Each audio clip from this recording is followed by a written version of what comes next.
In this video, we are going to go over the quick disconnect water harness with supplied water debris strainer. As you see here, you have your quick disconnect. You just press the silver button and it separates the water harness. Here is your actual debris Y strainer. This will trap any debris that could come from your water lines.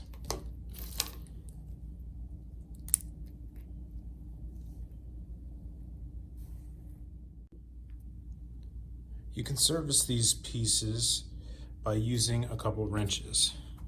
On this Y strainer, you can use a wrench to loosen up this to gain access to the filter to clean. When resecuring, be sure to water check before reinstallation.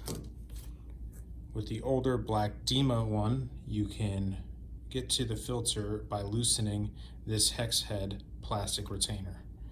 Once loose, you can pull out and gain access to the strainer to flush water through.